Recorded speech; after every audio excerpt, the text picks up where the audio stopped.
Imagine a city that stood as the pinnacle of human civilization for centuries, a place so powerful, so untouchable, that the very thought of its fall was unthinkable.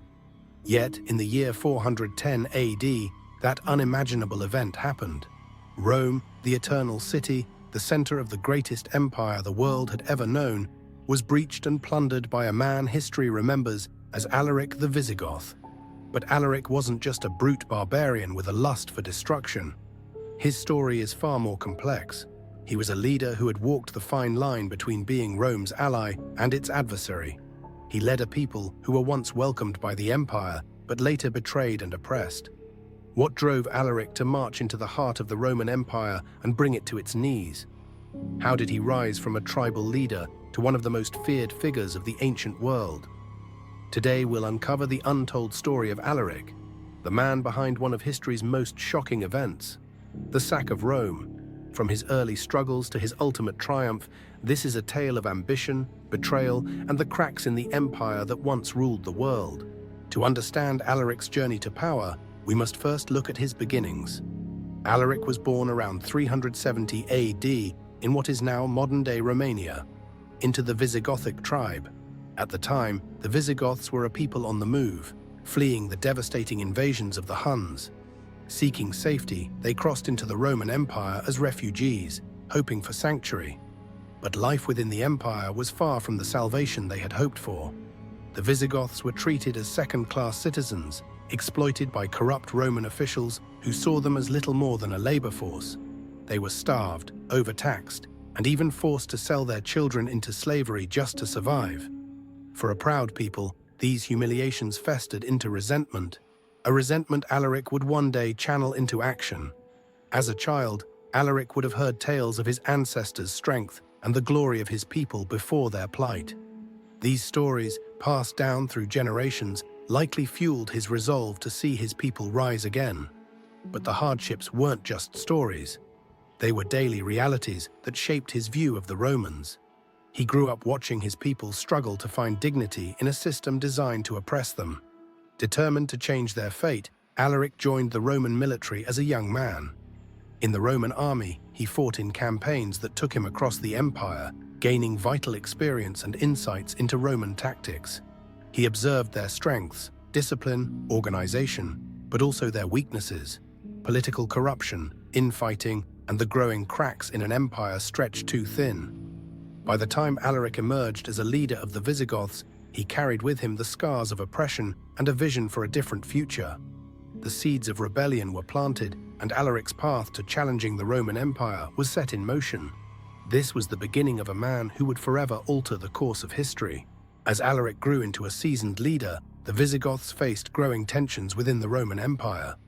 They were a people in search of a home, a secure place to rebuild their lives, but the Roman Empire saw them as little more than a problem to manage.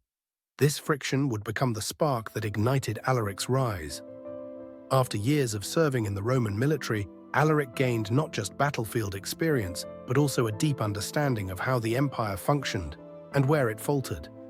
He saw the empire's vulnerabilities: political infighting, overextended borders, and an economy teetering on the brink of collapse. Alaric realized that Rome's golden age was fading, and he decided that the Visigoths could no longer survive under the empire's shadow. In 395 AD, Alaric was elected king of the Visigoths. His rise came at a time when the Roman Empire itself was splitting apart, with the Western and Eastern empires often working against each other. Alaric saw an opportunity in this division. Leading his people, he launched a series of campaigns into Roman territories, not just as acts of rebellion, but as a strategic effort to secure recognition and better conditions for the Visigoths. But Alaric was not just a warlord, he was a leader with a vision. He sought not to destroy Rome, but to carve out a place for his people within the empire. His demands for land and fair treatment were repeatedly ignored or betrayed by Roman officials, fueling his determination to escalate his efforts. With every rejection, Alaric's resolve deepened, and his strategy became sharper. For him, this was not just about survival, it was about dignity and securing a future for his people. The stage was set for a confrontation between a crumbling empire and a determined king who refused to be ignored. Alaric's rise was not the story of a conqueror alone. It was the story of a leader fighting for his people's survival in a collapsing world. Alaric's rise to power set him and his Visigothic forces on a collision course with the Roman Empire. While he initially sought to negotiate for land and fair treatment, the Romans' consistent betrayal and refusal to honor agreements pushed him to take matters into his own hands.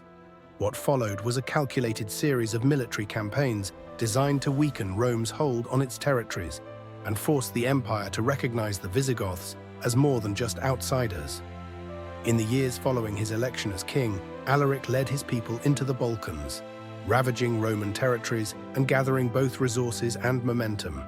The Visigoths became a force to be reckoned with, not just because of their military prowess, but because of Alaric's strategic genius.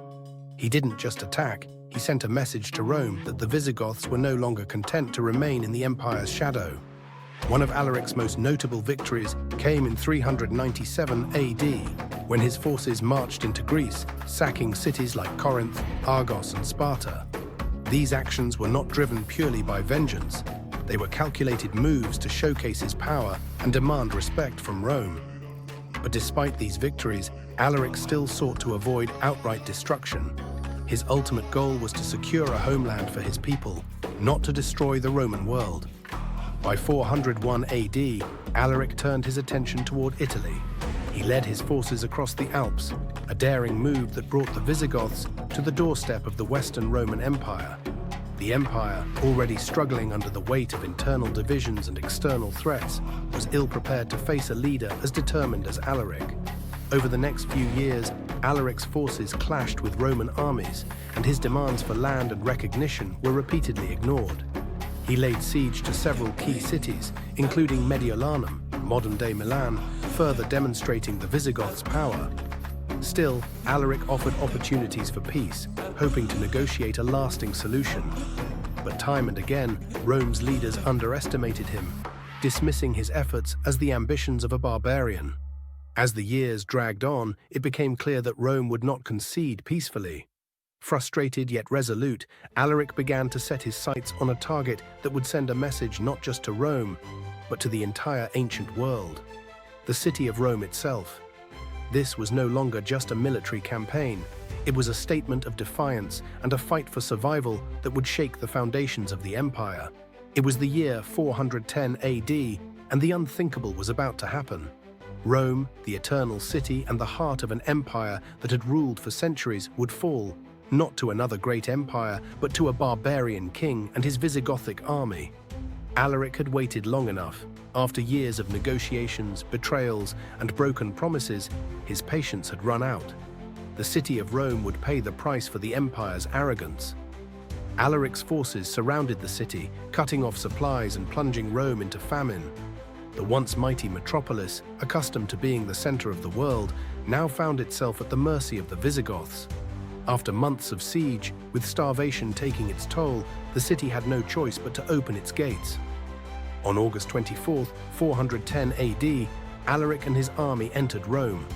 But the sack of Rome was not the indiscriminate destruction many might imagine.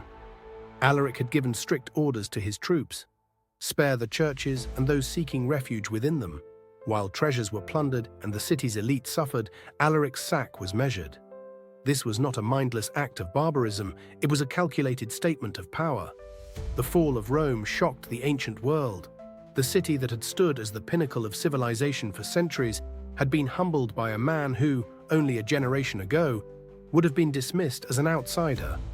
It was more than just a military victory, it was a symbol of the empire's vulnerability and the beginning of its end.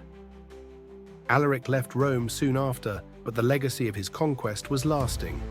The sack of 410 marked a turning point in history, signaling that even the greatest empires could crumble under their own weight. Alaric's sack of Rome in 410 AD was not merely an isolated event, but a turning point in history. It symbolized the beginning of the end for the Western Roman Empire, marking its vulnerability to forces it once considered inferior. The unthinkable had happened. The eternal city had fallen.